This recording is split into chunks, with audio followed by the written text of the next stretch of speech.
ગરીબોની કસ્તુરી ગણાતી ડુંગળીના ભાવમાં વધઘટ થાય એટલે દેકારો બોલી જાય। ડુંગળીનો ભાવ વધતા સામાન્ય લોકોને રડાવે છે અને ભાવ ઘટે તો ખેડૂતોને રોવાનો વારો આવે છે।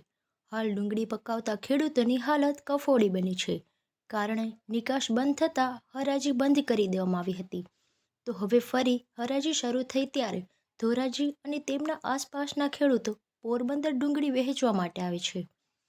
પોરબંદરના માર્કેટિંગ યાર્ડ ખાતે શાકભાજીની સાથે ડુંગળી, બટેટાની પણ હરાજી થાય છે। છેલ્લા કેટલાક દિવસોથી ડુંગળીને લઈ વિવાદ શરૂ થયો હતો। ડુંગળીની હરાજી બંધ કરવામાં આવતા ખેડૂતોને નારાજગી વ્યક્ત કરી હતી અને ફરી ડુંગળીની હરાજી શરૂ કરવામાં આવી છે।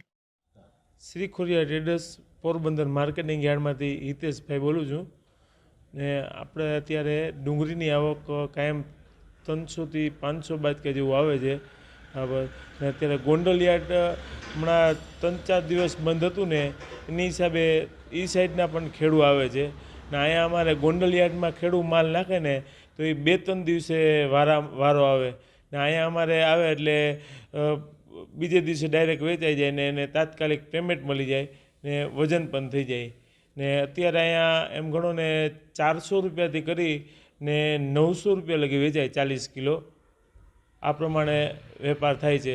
અત્યારે આમાં 400થી 900માં મીડિયમ મોટી આવી જાય, મીડિયમ મોટી બે આવી જાય ને ગુલટી ડુંગળી છે એ વેચાય 150 રૂપિયાથી કરી ને 250 રૂપિયા લગી વેચાય 40 કિલો।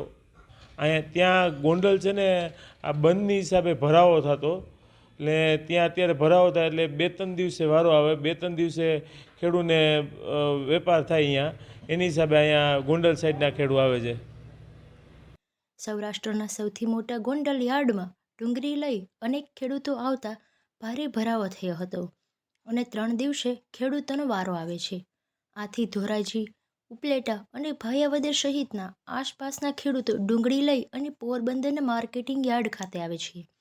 નિયમિત 400 કટ્ટા ડુંગળીના હરાજી કરવામાં આવે છે અને ભાવ ₹200થી લઈ 900 સુધીનો મળે છે।